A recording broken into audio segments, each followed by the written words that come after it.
Hello friends, today we will talk about most macromolecules or polymers. Carbohydrates act as fuel and building materials. Lipids are a group of hydrophobic molecules. And our main objectives will be to understand important groups of macromolecules, to study the functions of macromolecules, to study how carbohydrates act as a fuel and building materials, to gain knowledge of the hydrophobicity of lipids. Friends, let me first introduce you to term macromolecule. A macromolecule is a very large molecule commonly created by polymerization of smaller subunits called monomers. Different macromolecules vary because of the arrangement of these monomers. By varying the sequence, an incredibly large variety of macromolecules can be produced. While polymers are responsible for the molecular uniqueness of an organism, the common monomers are nearly universal. The variation in the form of macromolecules is largely responsible for molecular diversity. Much of the variation that occurs both within an organism and among organisms can ultimately be traced to differences in macromolecules. Macromolecules can vary from cell to cell in the same organism as well as from one species to the next. We will now study types of biological macromolecules. There are four basic kinds of biological macromolecules. They are carbohydrates, lipids, proteins and nucleic acids.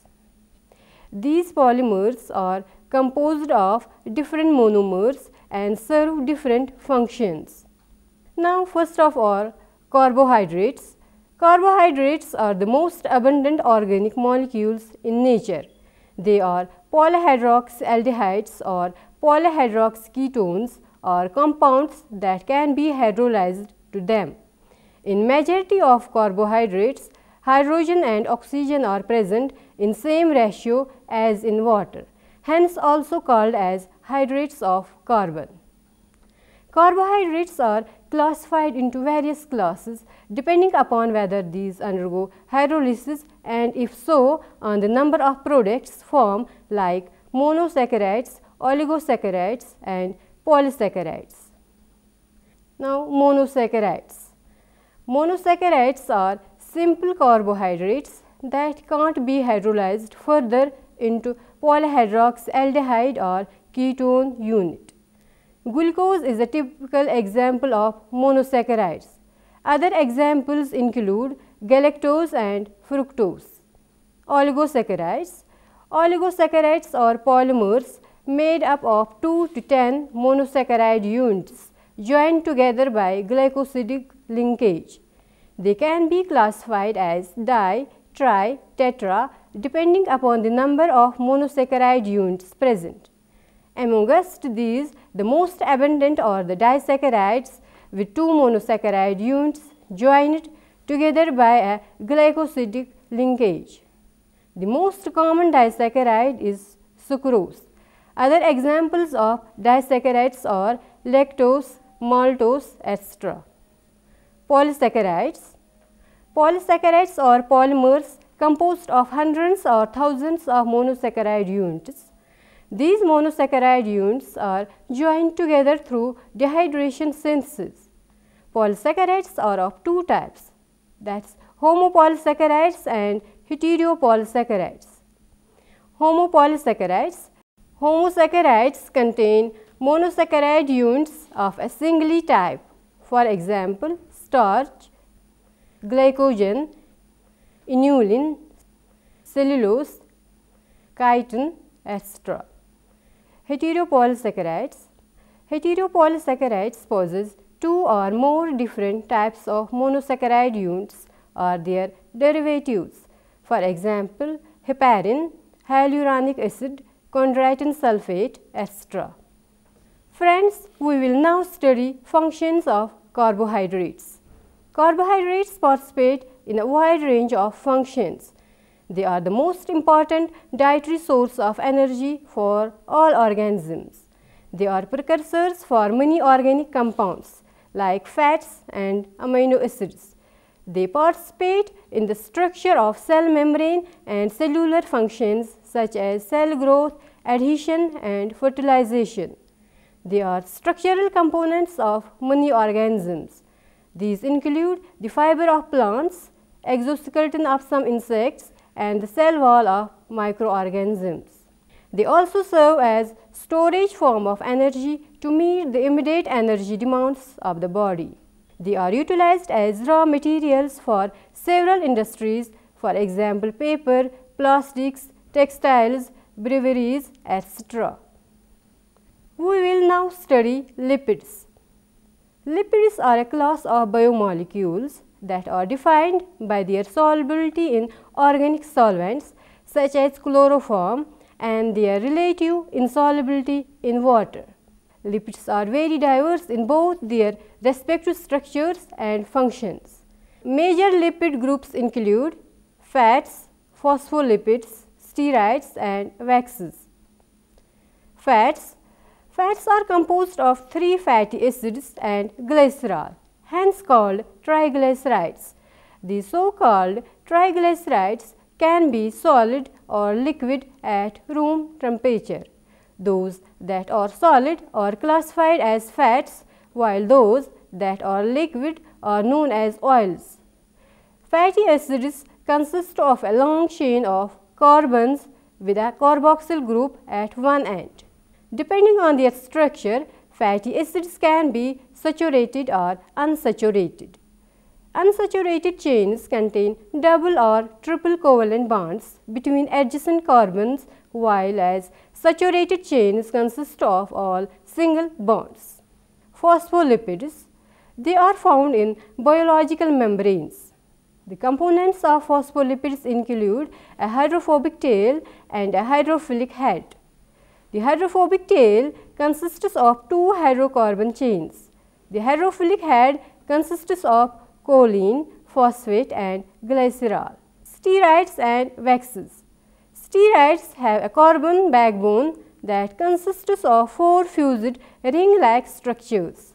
Steroids include cholesterol, sex hormones like progesterone, estrogen and testosterone produced by gonads and cortisone.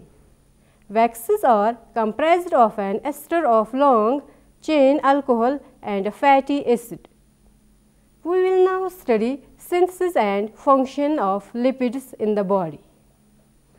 Lipids are utilized or synthesized from the dietary fats. There are in addition numerous biosynthetic pathways to both break down and synthesize lipids in the body. There are, however, some essential lipids that need to be obtained from the diet. The main biological functions of lipids include storing energy, as lipids may be broken down to yield large amounts of energy. Lipids also form the structural components of cell membranes and form various messengers and signaling molecules within the body. Let us now discuss proteins. Proteins are very important molecules in cells. By weight, proteins are collectively the major component of the dry weight of cells. They can be used for a variety of functions, from cellular support to cell signaling and cellular locomotion. While proteins have many diverse functions, all are typically constructed from one set of 20 amino acids. Examples of proteins include antibodies, enzymes, etc. Most amino acids have the following structural properties. A carbon called the alpha carbon bonded to 4 different groups, that is a hydrogen atom, a carboxylic group, an amino group and a variable group. Of the 20 amino acids that typically make up proteins, the variable group determines the differences among the amino acids. Now the classes of proteins. There are 2 general classes of protein molecules: globular proteins and fibrous proteins. Globular proteins are generally compact, soluble and spherical in shape. Fibrous proteins are typically elongated and insoluble. Globular and fibrous proteins may exhibit one or more of 4 types of protein structure. The 4 structure types are primary, secondary, tertiary and quaternary structure. A protein structure determines its function. For instance, structural proteins such as collagen and keratin are fibrous and stringy. Globular proteins like hemoglobin on the other hand are folded and compact. Proteins are synthesized in the body through a process called translation. Translation occurs in the cytoplasm and involves the rendering of genetic codes that are assembled during DNA transcription into proteins. Cell structures called ribosomes help translate these genetic codes into polypeptide chains. We will now discuss functions of proteins. The primary functions of proteins include building and repairing of body tissues, regulation of body processes and formation of enzymes and hormones. Dietary protein regulates metabolism and fluid balance. Protein is required for building and repair of body tissues including muscle. Essential body processes such as water balancing, nutrient transport and muscle contractions require protein to function. Much of the structure of cells is made up of proteins including the cell membrane and the various organelles. Friends, let us now study nucleic acids. Nucleic acids are the polymers of nucleotides held by 3' and 5' phosphate bridges. In other words, nucleic acids are built up by the monomeric units called nucleotides. Nucleic acids are therefore also called polynucleotides.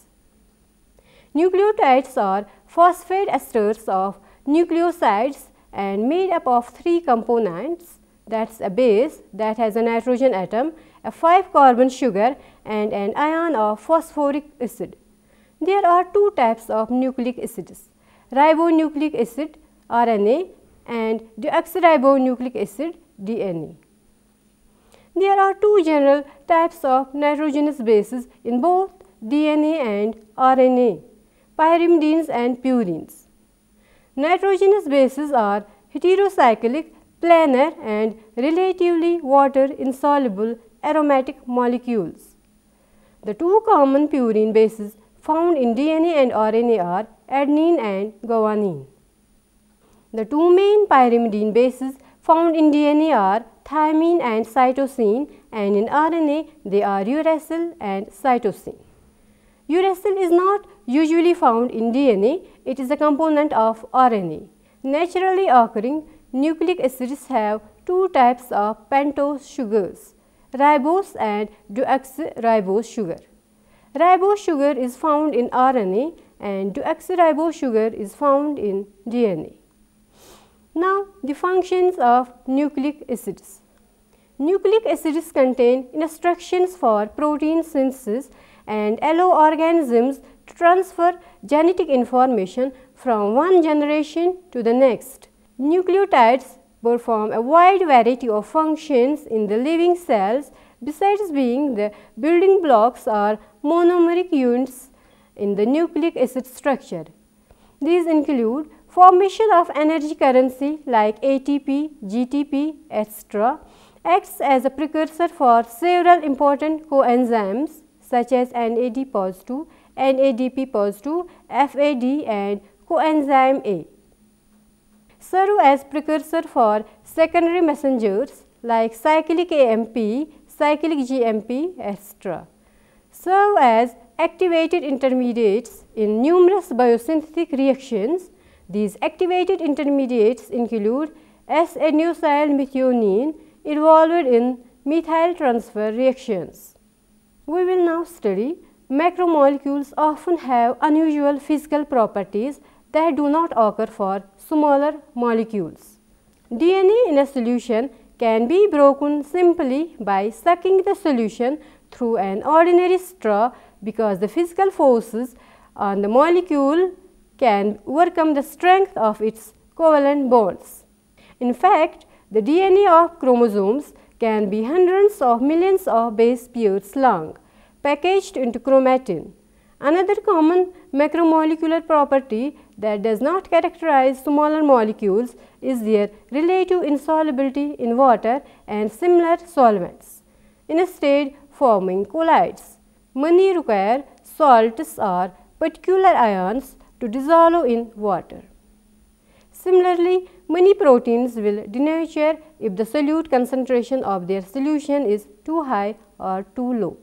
High concentrations of macromolecules in a solution can alter the rates and equilibrium constants of the reactions of other macromolecules through an effect known as macromolecular crowding. This comes from macromolecules excluding other molecules from a large part of the volume of the solution, thereby increasing the effective concentrations of these molecules. DNA is optimized for encoding information. DNA is an information storage macromolecule that encodes the complete set of instructions that are required to assemble, maintain and reproduce every living organism. DNA and RNA are both capable of encoding genetic information because there are biochemical mechanisms which read the information coded within a DNA or RNA sequence and use it to generate a specified protein. Proteins are optimized for catalysis. Proteins are functional macromolecules responsible for catalyzing the biochemical reactions that sustain life. Proteins carry out all functions of an organism, for example, photosynthesis, neural function, vision and movement. The single-stranded nature of protein molecules, together with their composition of 20 or more different amino acid building blocks, allows them to fold into a vast number of different three-dimensional shapes, while providing binding pockets through which they can specifically interact with all manner of molecules. We will now study RNA is multifunctional. RNA is multifunctional. Its primary function is to encode proteins according to the instructions within a cell's DNA. They control and regulate many aspects of protein synthesis in eukaryotes.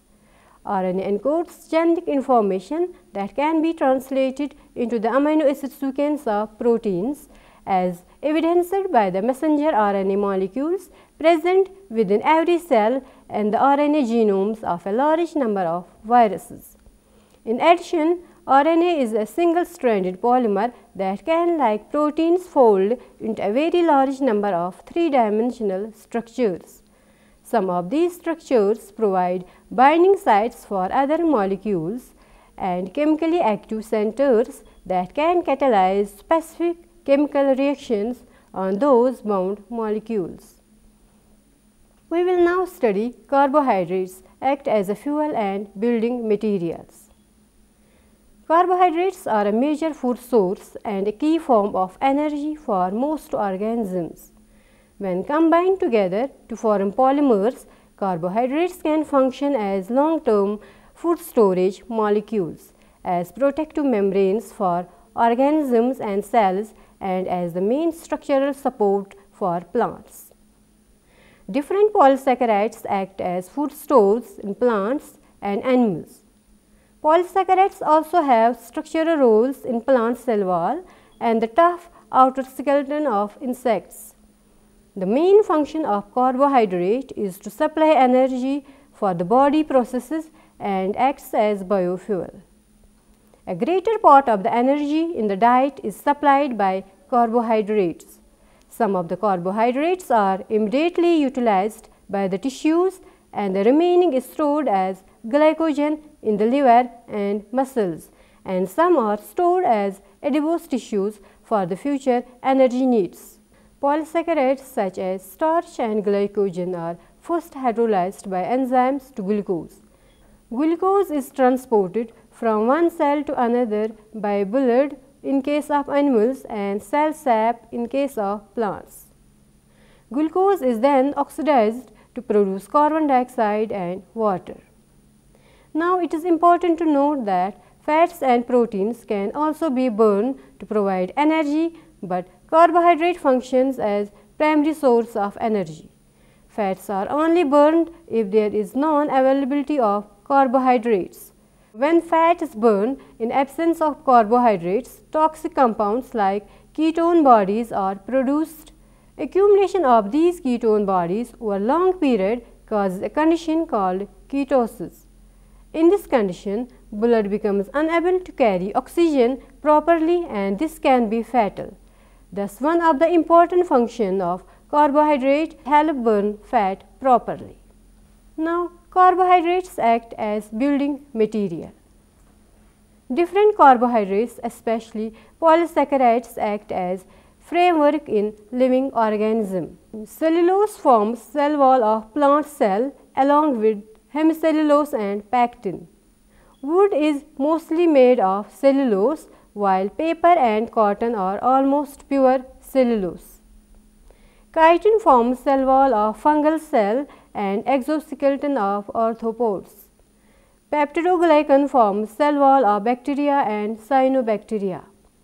Although most absorbed glucose is used to make energy, some glucose is converted to ribose and deoxyribose, which are essential building blocks of important macromolecules such as RNA and DNA.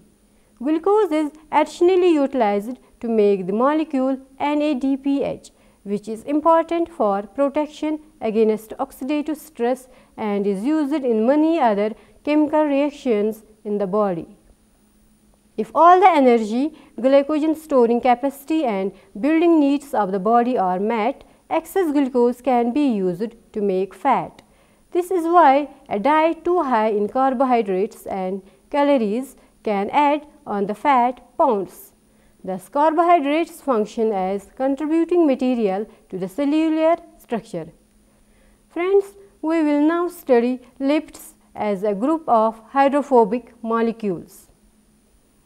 Lipids are naturally occurring organic compounds that are insoluble in polar solvents such as water. Their insolubility can be attributed solely to their long hydrophobic hydrocarbon chains. A phospholipid is composed of two fatty acids, a glycerol unit, a phosphate group and a polar molecule. The phosphate group and the polar head region of the molecule is hydrophilic, while the fatty acid tail is hydrophobic. When placed in water, phospholipids will orient themselves into a bilayer in which the nonpolar tail region faces the inner area of the bilayer. The polar head region faces outward and interacts with water. The hydrophobic effect is the observed tendency of nonpolar substances to aggregate in aqueous solution and exclude water molecules. Substances for which this effect is observed are known as hydrophobes. The word hydrophobic literally means water fearing and it describes the segregation of water and nonpolar substances, which allows to maximize hydrogen bonding between molecules of water and minimize the area of contact between water and nonpolar molecules. The hydrophobic effect is responsible for the separation of a mixture of oil and water into its two components. It is also responsible for effects related to biology, including cell membranes and vesicle formation, protein folding, insertion of membrane proteins into the nonpolar lipid environment and protein small molecule associations. Hence, the hydrophobic effect is essential to life. This was all about today's lecture. Hope you have understood it. Thank you.